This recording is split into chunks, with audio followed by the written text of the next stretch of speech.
Sir, ಈಗ ನಿನ್ನೆ ಅಸಮಾಧಾನ ಹೊರಹಾಕಿ ಸಿಎಂ ಭೇಟಿ ಮಾಡಿದ್ರು. ಸಿಎಂ ಭೇಟಿ ಮಾಡಲು ಕೂಡ ನಿಮ್ಮ ಅಸಮಾಧಾನ ಮುಂದುವರೆದಿದೆ ಅಂತ. ನಿನ್ನೆ ಭಾಳ ನೋವಾಗಿದೆ ನನಗೆ. ಇವರು ಮಂತ್ರಿ ಸ್ಥಾನ ಸಿಗುತ್ತೆ ಅಂತ ನಿರೀಕ್ಷೆಯಲ್ಲಿದ್ದಂಥವರಿಗೆ ಭಾಳ ಇದು ಆಗಿ ನೋವಾಗಿ ನನ್ನ ಕಾರ್ಯಕರ್ತರು ಎಲ್ಲ ಹತ್ತು ಗುರಿ ಹೋಗಿದ್ದಾರೆ. ಆದರೆ ಏನು ಮಾಡೋಕ್ಕಾಗತ್ತೆ, ಇವತ್ತು ಪಕ್ಷ ಅಂತ ಬಂದಾಗ ನಾನು ರಾಜೀನಾಮೆ ಕೊಡಬೇಕಂತ ತೀರ್ಮಾನ ಮಾಡಿದಾಗ ಮಾನ್ಯ ಮುಖ್ಯಮಂತ್ರಿಗಳು ಕರೆದು ರಾತ್ರಿನೇ ಫೋನ್ ಮಾಡಿದರು. ಯಾವುದೇ ನಿರ್ಧಾರ ತೆಗೆದುಕೊಳ್ಳಕ್ಕೆ ಹೋಗಬೇಡ, ನನ್ನ ಹತ್ರ ಬನ್ನಿ ಅಂತ ಹೇಳಿದರು. ಬೆಳಿಗ್ಗೆ ಕರೆಸಿದ್ರು, ಮಾತಾಡಿದ್ದೀವಿ. ಪಕ್ಷಕ್ಕೋಸ್ಕರ ಮಾನ್ಯ ಮುಖ್ಯಮಂತ್ರಿಗಳಿಗೋಸ್ಕರ ಅವರಿಗೆ ಬೆಂಬಲವಾಗಿ ಮುಂದೆ ಬರುವಂಥ ಚುನಾವಣಾ ನಿರ್ಧಾರಕ್ಕೋಸ್ಕರ ಪಕ್ಷದಲ್ಲಿ ಗೊಂದಲ ಆಗಬಾರ್ದು ಅಂತ ದೃಷ್ಟಿ ಇಟ್ಕೊಂಡು ಅಧಿಕಾರ ಇಲ್ಲದೋದ್ರೂ ಪರವಾಗಿಲ್ಲ ಮಾನ್ಯ ಮುಖ್ಯಮಂತ್ರಿಗಳ ಸಪೋರ್ಟಾಗಿ ನಿಲ್ಲಬೇಕಂತೇಳಿ ಇವತ್ತು ನಿರ್ಧಾರ ಮಾಡಿದ್ದರು. ಸರ್, ಈಗ ಏನು ಭರವಸೆಗಳು ಕೊಟ್ಟು? ಭರವಸೆ ಯಾವುದು ನಾನು ಕೇಳಲಿಲ್ಲ. ನಾನು ಯಾಕಂದರೆ ಆಗೋಗಿದೆ, ಎಲ್ಲ ಮುಗಿದೋಗಿದೆ.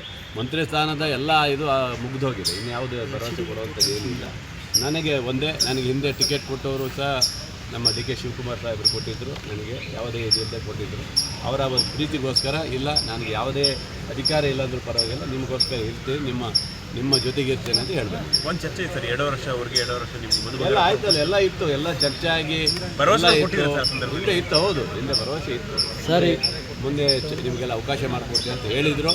ಅವೆಲ್ಲ ನಿರಾಶೆ ಆಗಿದೆ. ಬಿಡಿ, ಏನು ಮಾಡಲಿಕ್ಕೆ ನಿಮಗೆ ಬೇರೆಯವ್ರಿಗೂ ಕೂಡ ಬೇರೆ ವಿಚಾರದಲ್ಲಿ ಏನೇನೋ ಆಗಿ ನಡೆದಿದೆ. ಅವೆಲ್ಲ ಹೇಳಕ್ಕೆ ಹೋಗೋದು ಬೇಡ. ನಾವು ಯಾಕೆಂದರೆ ಸಾಮಾನ್ಯ ವರ್ಗದಲ್ಲಿ ಬಂದು ಒಬ್ಬ ಹಿಂದುಳಿದ ವರ್ಗದಲ್ಲಿ ಬಂದಂಥವನು ನನಗೆ ಅಷ್ಟು ದೊಡ್ಡ ಮಟ್ಟದಲ್ಲಿ ನಮಗೆ ಯಾರನ್ನೂ ಭೇಟಿ ಮಾಡುವಂಥ ಸಿಗೋದಿಲ್ಲ.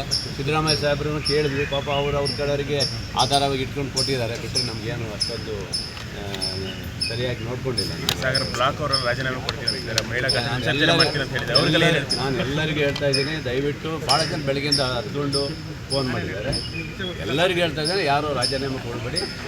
ಮಾನ್ಯ ಮುಖ್ಯಮಂತ್ರಿಗಳಿಗೋಸ್ಕರ, ಕಾಂಗ್ರೆಸ್ ಪಕ್ಷಕ್ಕೋಸ್ಕರ. ಯಾಕಂದರೆ ನಾವು 3 ವರ್ಷದಲ್ಲಿ ಯಾವುದೇ ಕಾಂಟ್ರವರ್ಸಿ ಮಾಡಲಿಲ್ಲ, ಯಾವುದೇ ಭಿನ್ನಮತ ಮಾಡಲಿಲ್ಲ, ಯಾವುದೇ ಒಂದು ಸಣ್ಣ ಚಟುವಟಿಕೆಯನ್ನು ನಾವು ಮಾಡಲಿಲ್ಲ.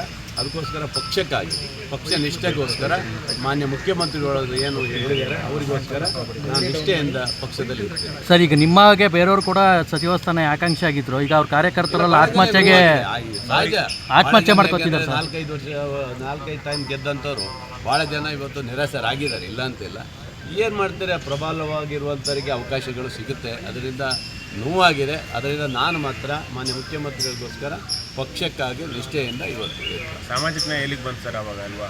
ಏನು ಮಾಡೋಕ್ಕಾಗುತ್ತೆ ಸರ್, ಎಲ್ಲ ನ್ಯಾಯಗಳೆಲ್ಲ ಬುಡ ಮೇಲಾಗಿ ಹೋಗಿದೆ.